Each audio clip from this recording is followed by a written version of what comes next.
कृष्ण हरे हरे हरे राम हरे राम राम राम हरे हरे गोविंद बोलो हरि गोपाल बोलो राधा रमाना। आज हम श्रीमद् भागवतम के चौथे स्कंद का पेज 93 पढ़ने जा रहे हैं। आने वाले वर्षों में ध्रुव ने भगवान की प्रसन्नता के लिए अनेक यज्ञ किए। भगवान की अविचल भक्ति करते हुए ध्रुव प्रत्येक वस्तु में भगवान की तथा भगवान के प्रत्येक वस्तु की स्थिति देखने लगे। ध्रुव ने 36,000 वर्षों तक इस पृथ्वी पर शासन किया और इस प्रकार उन्होंने सुख भोग करके अपने पुण्य कर्मों को तथा तपस्या करके पाप कर्मों के फलों को क्षीण किया।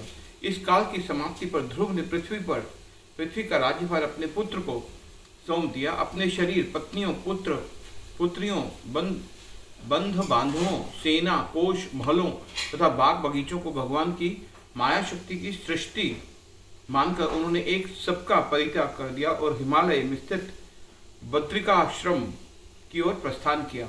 वहां स्वच्छ जल में स्नान करके तथा योग विधि का पालन करते हुए ध्रुव ने अपनी इंद्रियों को शुद्ध किया। फिर उन्होंने इन इंद्रियों को भौतिक जड़ पदार्थ से बाहर निकाला, जिससे वे भगवान की अर्चा मूर्ति पर ध्यान कर सके।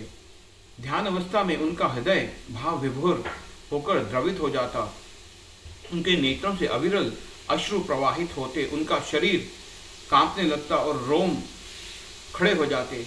जब ध्रुव अपनी शारीरिक चेतना से पूरी तरह ऊपर उठ गए और भौतिक बंधनों से मुक्त हो गए, उन्होंने एक अद्भुत विमान को आकाश से नीचे पृथ्वी की ओर उतरते हुए देखा। दैदीप्यमान इस विमान में उन्होंने भगवान विष्णु के दो पार्षद नंद और सुनंद के दर्शन किए। उनका चतुर्भुज रूप नव यौवन से भरपूर था। उनके श्यामल शरीर पर आंखें लाल कमल पुष्पों के समान प्रतीत हो रही थी। यह जानकर कि वे दोनों भगवान के नित्य पार्षद हैं, ध्रुव महाराज उनके सम्मान में तुरंत खड़े हो गए। उनके अकस्मात आगमन से वे असमंजस में पड़ गए। जब उन्हें नहीं सूझा तो उन दोनों का उचित स्वागत किया किस प्रकार किया जाए, तो वे हाथ जोड़कर केवल भगवान के पवित्र नामों का उच्चारण करने लगे। दोनों विष्णुदूत इस सरल आवभगत से प्रसन्न हो गए और मुस्कुराते हुए उन्होंने ध्रुव से कहा, हे राजन, तुम्हारा सर्व प्रकार से मंगल हो। 5 वर्ष की अल्पावस्था में ही तुमने अपनी तपस्या द्वारा भगवान को संतुष्ट कर लिया था।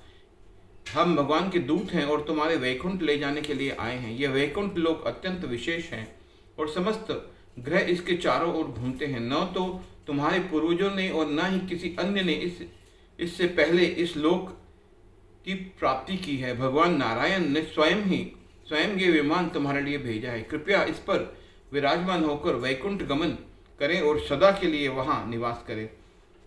विष्णु दूतों के मधुर वाणी सुनकर ध्रुव महाराज ने सर्वप्रथम स्नान किया और फिर स्वच्छ वस्त्रों से आभूषित होकर अपने नित्य क्रिया कर्म किए। तत्पश्चात ध्रुव ने वहां उपस्थित अन्य सब ऋषिगणों को प्रणाम करके उनका आशीर्वाद प्राप्त किया। तब विमान की पूजा की और उसके प्रदक्षिणा की तथा अंत में उन्होंने विष्णु दूतों को प्रणाम किया। जब वे सबको प्रणाम आदि कर ही रहे थे तो धीरे धीरे उनके शरीर का रंग बदलकर पिघले हुए सोने के समान देदीप्यमान होने लगा। इसके पश्चात जैसे ही ध्रुव महाराज उस दिव्य विमान पर आरूढ़ होने के लिए आगे बढ़े, मूर्तिमान मृत्यु उनके समक्ष आ खड़ा हुआ। बिना किसी हिचकिचाहट के ध्रुव ने मृत्यु के सर पर पैर रखा और विशाल महल जैसे उस विमान में प्रवेश किया।